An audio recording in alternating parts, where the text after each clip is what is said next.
Good morning, children. Now, in today's topic, the plant growth hormones means hormones of the plants. Last time we discussed there are some of the hormones are responsible for the growth, and that is auxins, gibberellins, cytokinins, aspartic acids, and ethylene. So these are the five main hormones are there that is responsible for the growth, cell division, cell elongation, and many more functions they perform. So before starting this topic, just we discuss what we see yesterday. Yesterday also I delivered one lecture and it covered the topics, that is the measurement of growth, means how the growth is measured, then factors affecting on the growth, light and temperature, these factors is affecting on the growth. म्हणजे हे factors लाईटवर परिणाम करत असतात, sorry ग्रोथवर परिणाम करत असतात, light आणि temperature. हे फॅक्टर्स जसे ग्रोथवर परिणाम करत असतात तशाच प्रकारे हे जे हॉर्मोन्स आहेत, प्लांट हॉर्मोन्स, ते सुद्धा या ठिकाणी प्लांटवर ग्रोथसाठी कारणीभूत असतात. Means they are responsible for the growth purpose. Means what is hormones? First we'll see what is hormones, because hormones, this word is coming many times. So what is mean by the hormones? So in 2 points I will explain what is mean by the hormones. The plant hormones are regulate the produced by plant which is low concentration. Means हे hormones जे असतात, this all the hormones are produced in the plant cell its cell. ते स्वतः ते त्या ठिकाणी प्लांटच्या सेलमध्ये प्रोड्यूस करतात. बाहेरून सुद्धा दिले जातात, परंतु ते प्लांटला जेवढं आवश्यक असतात त्या प्रमाणात ते त्या ठिकाणी प्रोड्यूस केले जातात.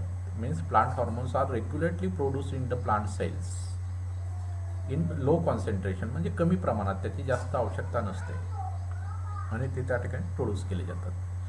And regulate the physiological plant process. आणि मग हे हार्मोनचं काम काय आहे? Regulate the physiological plant process. म्हणजे फिजिओलॉजिकल प्लांट प्रोसेसमध्ये काय आहे की त्या ठिकाणी फोटोसिंथेसिस असेल, रेस्पिरेशन्स असेल, सेल डिव्हिजन असेल, सेल इलॉंगेशन्स असेल, रूट डेव्हलपमेंट असेल, ब्रँच डेव्हलपमेंट असेल, बड फॉर्मेशन असेल, फ्लावरिंग फॉर्मेशन असेल, फ्रूट मॅच्युरेशन्स असेल, दिस ऑल थिंग्स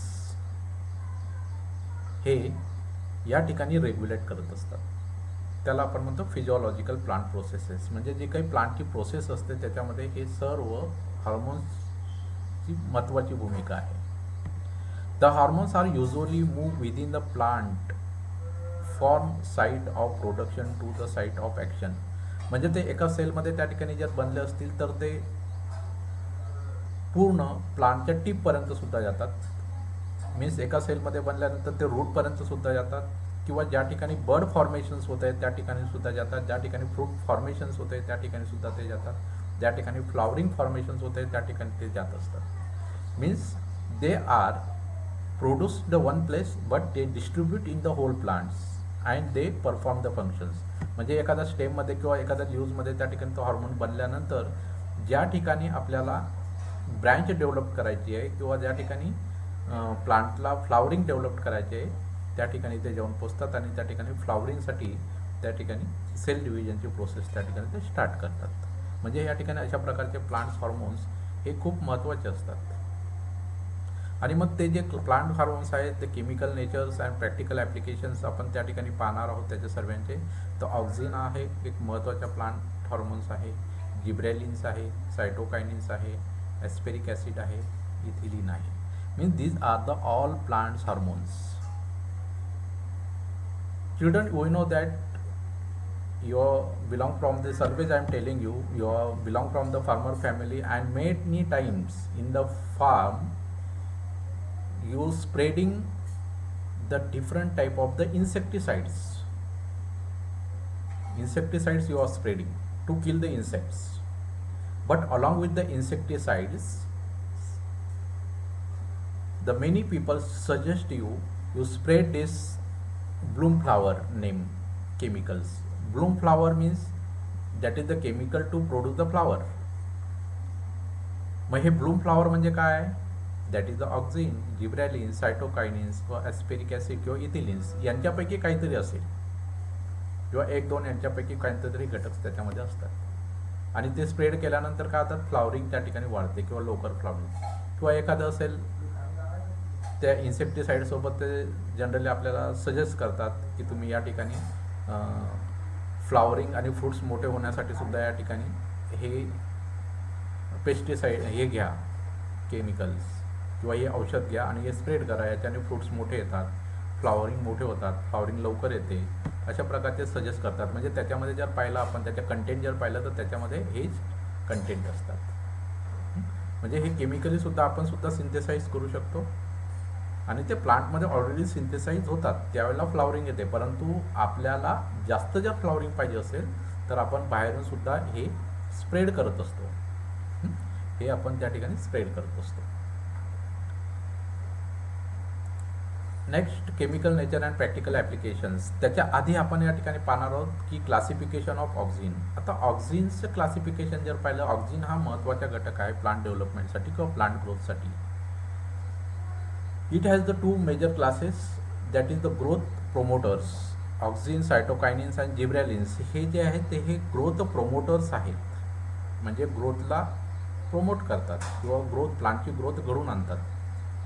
आणि दुसरा आहे growth inhibitors, ethylenes, abscisic acid means ABA, हे जे आहे ग्रोथ इनहिबिटर्स. ग्रोथ इनहिबिटर्स म्हणजे ही ग्रोथ रोखतात, ते जास्त प्रमाणात प्लांटची ग्रोथ होऊ देत नाही. किंवा जास्मोनिक ॲसिड हे सुद्धा आहे, याच्यामध्ये हे प्लांटची ग्रोथ जास्त होऊ देत नाही. मग हे कशामध्ये वापरतात? हे आपले जे आहे वीड साईड्स, म्हणजे आपण जे तणनाशक म्हणून वापरतो, त्या तणनाशकमध्ये आपण याचा वापर करत असतो. तणनाशकमध्ये आपण याचा वापर करतो. आणि प्रोमोटर्समध्ये आपण ऑक्झिन, सायटोकायनिन्स आणि जिब्रॅलिनचा वापर करतो आणि तणनाशकमध्ये याच्याप्रमाणे वापर करत असतो. तर अशा प्रकारचे हे दोन क्लासिफिकेशन्स आहेत. म्हणजे हार्मोन्स हे ग्रोथसाठी पण असतात आणि ग्रोथ कमी करण्यासाठी किंवा स्टॉप करण्यासाठी सुद्धा त्या ठिकाणी असतात. हे स्प्रेड केल्यानंतर गवतावर जर तुम्ही स्प्रेड केलं तर प्लांटची ग्रोथ होणार नाही, जळून जातात. त्याच्या प्रकारचे हे दोन प्रोमोटर्स म्हणजे दोन हार्मोन्स त्या ठिकाणी आहेत auxins. The chemical nature of auxins. The Kogl and Smith 1931 auxins from urine. They synthesise the auxin from urine. युरिनमधून त्यांनी पहिल्यांदा ऑक्झिन त्या ठिकाणी कलेक्ट केलं. Auxin is collected or produced or synthesised from the urine. That is the human urine or that is the cow urine or any kind of the urine they used, and from that urine they synthesize the oxine. ते auxin त्या ठिकाणी त्यांनी बनवलेले आहे. Then chemical structure of this auxin, अशा प्रकारचे त्याचे chemical structures आपण या ठिकाणी येते. बेंझिन रिंग आहे, हायड्रोजन आणि OH सुद्धा या ठिकाणी अटॅच आहे. या ठिकाणी वेगवेगळे बेंझिन रिंग्स आहेत, त्याच्यापैकी 2-3 बेंझिन रिंग्स तुम्हाला पाठ असल्या पाहिजे. तर या ठिकाणी हे बेंझिन रिंग्स अशा प्रकारचे त्याचे स्ट्रक्चर आहे, ऑक्झिनचे स्ट्रक्चर आहे आणि it is synthesize from the urine. हे लक्षात असू द्या. Then now will see the practical applications. Means आता हे बेंझिनचे स्ट्रक्चर आपण पाहिलं, त्याचे हार्मोन्स आपण पाहिले, कशा प्रकारचे काम करतं ते. तर हे ऑक्झिन जे आहे हे नेमकं कसं काम करतं, त्याचे प्रॅक्टिकल ॲप्लिकेशन्स कसे आहेत, काय करतं ते.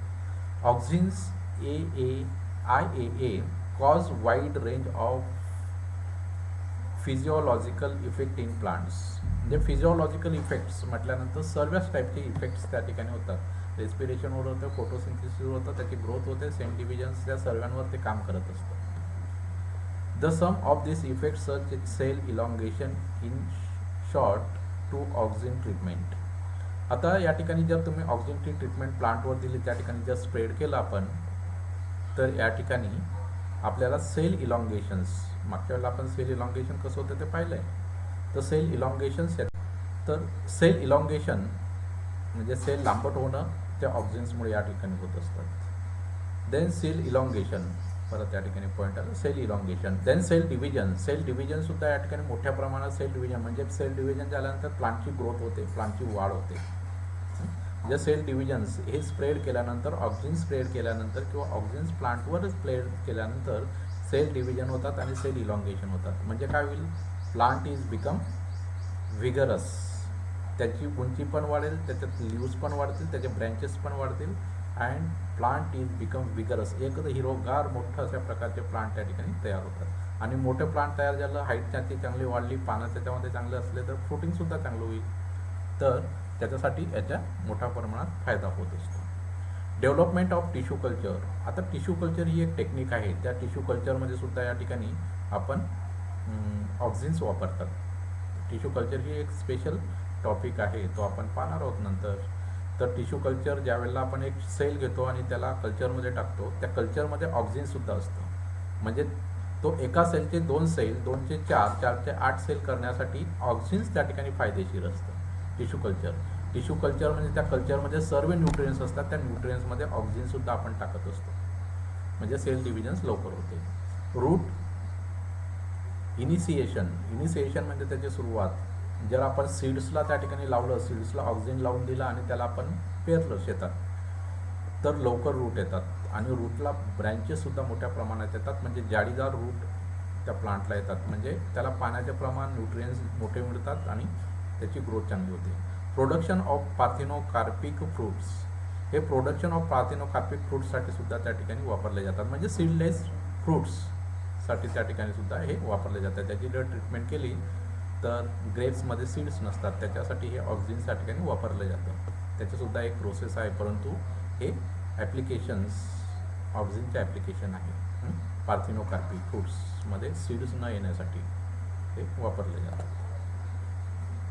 ओके, अशा प्रकारचे आपण या ठिकाणी ऑक्झिन पाहिलेलं आहे. त्याचे केमिकल नेचर आणि प्रॅक्टिकल ॲप्लिकेशन जे आहेत ते या ठिकाणी आपण पाहिलेलं आहे. दुसरं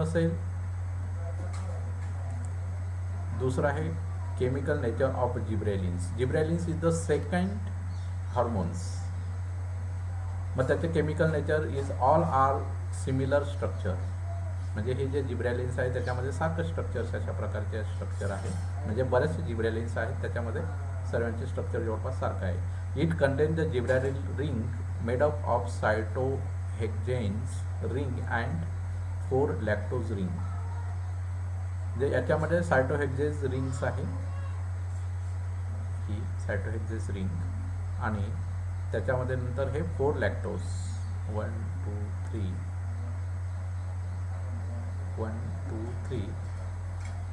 maybe behind this. So 4 rings, lactose rings is that. अशा प्रकारचे या ठिकाणी रिंग्स त्याच्यामध्ये आहेत.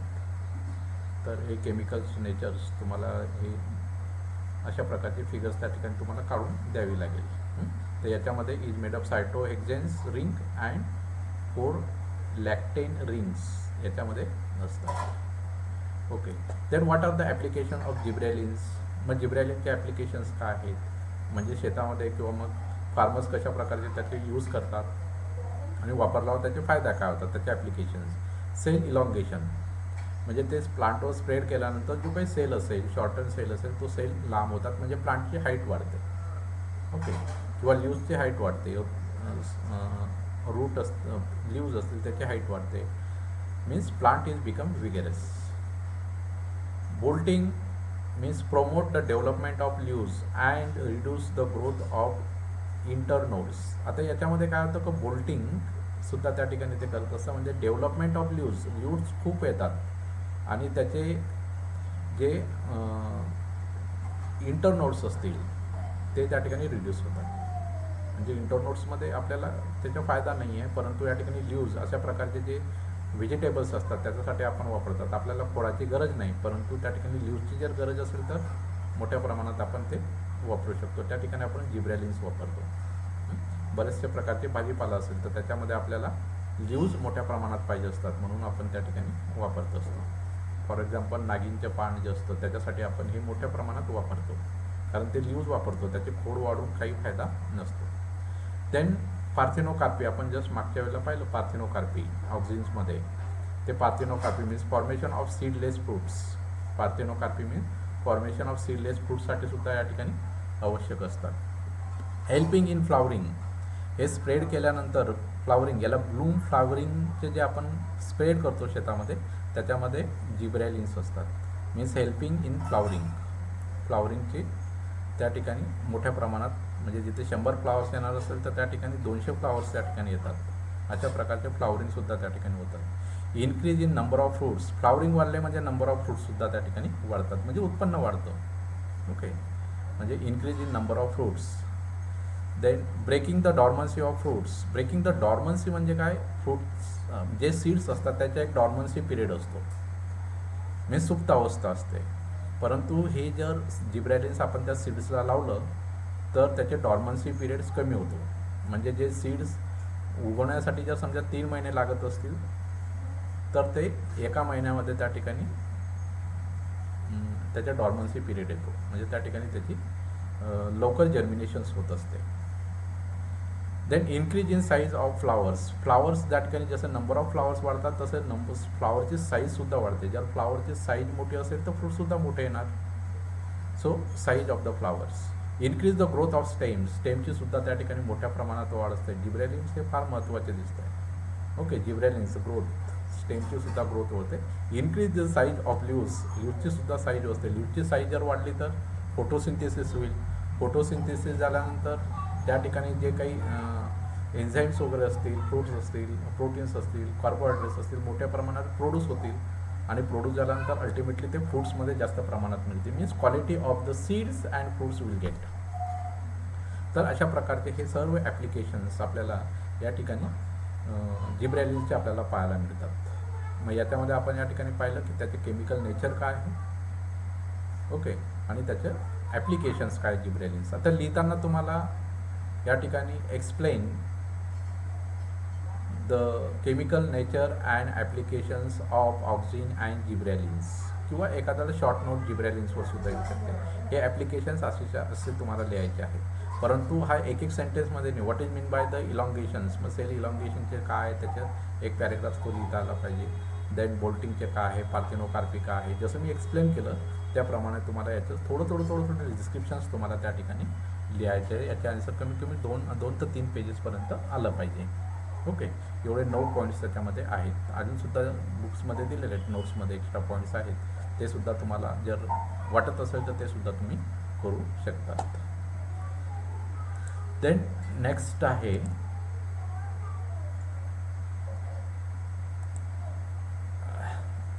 सायटोकायनिन्स. नाऊ थर्ड हार्मोन्स आहे cytokinin. The cytokinin was propose by the Letham in 1963. हे खूप महत्त्वाचे आहे लेंथम्स. मी तुम्हाला याच्यामध्ये विचारेल ऑब्जेक्टिव्ह टाईप्समध्ये. सो लेंथम इन 1963 त्यांनी प्रपोज्ड सायटोकायनिन वॉज प्रपोज, त्यांनी मांडलं या ठिकाणी की या ठिकाणी सायटोकायनिनसुद्धा असतात. आणि ही isolated from immature seeds. Immature seeds जे असतात म्हणजे जे सीड्सची पूर्ण वाढ झालेली नसते, तुम्हाला माहिती आहे इमॅच्युअर सीड्स, हिरवी सीड्स असते ज्याची ग्रोथ झालेली नसते, अशा सीड्सपासून त्यांनी काय केलं या ठिकाणी ते आयसोलेट केलं, म्हणजे त्याच्यापासून त्यांनी बनवलं. It include the hormones which is stimulate the cell divisions. त्याच्यामध्ये एक हार्मोन्स त्यांना, मग त्याच्यामध्ये ते लिक्विडमध्ये त्यांना ते हार्मोन्स आढळून आले. हार्मोन्स म्हणजे सायटोकायनिन्स आणि स्टिम्युलेट द सेल डिव्हिजन, ते सेल डिव्हिजन्स करतात असं त्यांना त्या ठिकाणी आढळून आलं. नंतर chemical zeatin is 6 amino purine. आता याच्या ठिकाणी याचे स्ट्रक्चर जर पाहिलं त्याच्यामध्ये 6 अमायनो प्युरिन्स आहेत. तर या ठिकाणी 1, 2 आणि दिस इज 3 आणि बिहाइंड दॅट 3 अशा प्रकारचे याचं स्ट्रक्चर आहे. तर हे स्ट्रक्चर आपण या ठिकाणी पाहू शकतो. म्हणजे chemical zeatin is 6 amino purine अशा प्रकारचे याचे स्ट्रक्चर आहे.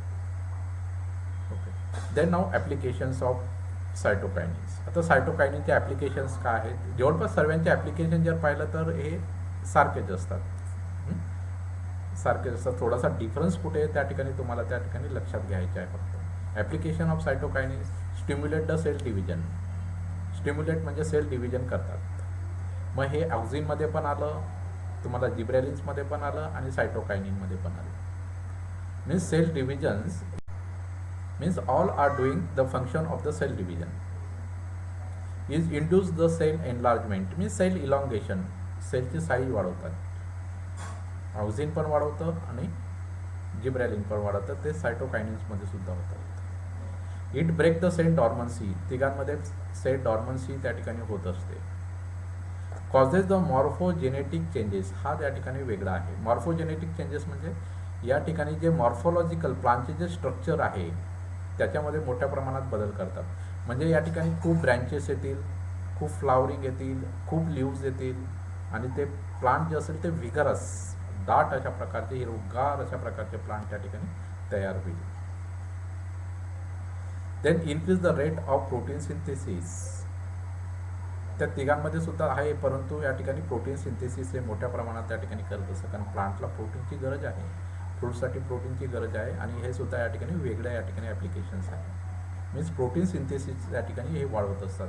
म्हणजे हे स्प्रेड केल्यानंतर, सायटोकायनिन प्लांटवर स्प्रेड केल्यानंतर प्रोटीन सिंथेसिस मोठ्या प्रमाणात होत असते. And induce the tuber formations, tuber formation म्हणजे प्लांटच्या जे रूट आहेत त्या रूटवर ट्यूबर्स असतात. ते ट्यूबर्स नायट्रोजन फिक्सेशनचे काम करत असतात आणि हे जे ट्यूबर्स असतात, हे tubers then is induce the tuber formations, म्हणजे जे ट्यूबर्स असतात, जे रूट्सवर जे ट्यूबर्स असतात ते ट्यूबर्स वाढतात, म्हणजे नायट्रोजन फिक्सेशन मोठ्या प्रमाणात होतं आणि नायट्रोजन फिक्सेशन मोठ्या प्रमाणात झाल्यानंतर आपल्याला एक्सटर्नली नायट्रोजन्स किंवा युरिया देण्याची गरज पडत नाही. So this is very useful for the plants. म्हणजे या ठिकाणी हे 2-3 जे फंक्शन्स हे वेगळे आहेत कोणापेक्षा, ऑक्झिन आणि जिब्रॅलिन्सपेक्षा. हे तुम्हाला लक्षात ठेवायचे तेवढे. आणि अशा प्रकारचे या ठिकाणी आपल्याला याचे मोठ्या प्रमाणात ॲप्लिकेशन्स होतात. फार्मर्स हे नेहमी या ठिकाणी वापरत असतात किंवा तुम्हाला शेतामध्ये जे फवारणी करतात त्याच्यावर जर पाहिलं तर याच्यामध्ये हे कंटेंट तुम्हाला त्या ठिकाणी दिसतील आणि कंटेंटवरून तुम्हाला लगेच लक्षात येईल की हे जे औषध आहे हे काय काम करणार आहे. तर अशा प्रकारचे या ठिकाणी आपण पाहिलेलं आहे. तर आज आपण या ठिकाणी पाहिलेलं आहे plants hormones, what is the plant hormones, what are the function of the plant hormones. Okay, then classification of the plants hormones त्या ठिकाणी आपण पाहिलेलं आहे. देन ऑक्झिन्स, जिब्रॅलिन्स आणि सायटोकायनिन्स याचे केमिकल नेचर्स आणि ॲप्लिकेशन्स हे सर्व या ठिकाणी आज आपण पाहिलेलं आहे. अशा प्रकारचे या ठिकाणी हे 3rd लेक्चरसुद्धा मी या ठिकाणी थांबवतो आहे. तर आज जस्ट आपण एका मिनटासाठी आपण रिव्हिजन करणार आहोत, आपण नेमकं काय काय या ठिकाणी आज पाहिलेलं आहे. सर्वात आपण या ठिकाणी काय पाहिलं की प्लांट हार्मोन्स. ओके, हे या ठिकाणी पाहिलं plant hormones are the regulators produces of by plants which is in the low concentration, म्हणजे प्लांटमध्ये ते प्रोड्यूस होतात and regulate the physiological process, हे आपण या ठिकाणी पाहिलेलं आहे. नंतर ऑक्झिन्स, जिब्रॅलिन्स, सायटोकायनिन्स, ॲस्पेरिक ॲसिड्स आणि इथिलिन्स या ठिकाणी आपण पाहणार आहोत. देन याच्यामध्ये आपण क्लासिफिकेशन पाहिलं. ऑक्झिन्समध्ये क्लासिफिकेशनमध्ये 2 टाईपचे या ठिकाणी ऑक्झिन्स आहेत, द प्लांट ग्रोथ प्रोमोटर्स आणि प्लांट ग्रोथ इनहिबिटर्स, म्हणजे प्रोमोट करणारे आणि स्टॉप करणारे. हे प्लांट प्रोमोटर्समध्ये वापरले जातात. हे वीड साईड्स जे असतात म्हणजे तणनाशक जे असतात त्याच्यामध्ये वापरले जातात. त्याच्यानंतर या ठिकाणी ऑक्झिनच्या आपण या ठिकाणी पूर्ण या ठिकाणी केमिकल्स नेचर्स आपण या ठिकाणी पाहिलेलं आहे, त्याचे प्रॅक्टिकल ॲप्लिकेशन्स आहेत. नंतर या ठिकाणी जिब्रॅलिन्स पाहिलेलं आहे, त्याचे केमिकल नेचर्स आणि हे सर्व 9 ॲप्लिकेशन्स पाहिलेले आहेत. अजूनसुद्धा त्याचे ॲप्लिकेशन्स आहेत. आणि त्याच्यानंतर सायटोकायनिन्स, त्याचे केमिकल नेचर्स आणि हे produce it from the immature seeds जे असतात, कच्च्या सीड्स जे असतात त्याच्यापासून ते बनवले जातात. आणि या ठिकाणी मॅच्युअर ॲप्लिकेशन्स ऑफ सायटोकायनिन्ससुद्धा आपण 6 त्याचे ॲप्लिकेशन्स पाहिलेले आहेत. हे 3 ॲप्लिकेशन जे आहेत ते थोडे वेगळे आहेत, त्याच्यामुळे हे लक्षात असू द्या. सायटोकायनिन्समध्ये हे ॲप्लिकेशन्स हे तर 3 वरचे कॉमन आहेत, परंतु हे 3 वेगळे आहेत, ते या ठिकाणी तुमच्या लक्षात असले पाहिजेत. तर अशा प्रकारचे या ठिकाणी आपण थांबू. Okay, thank you very much.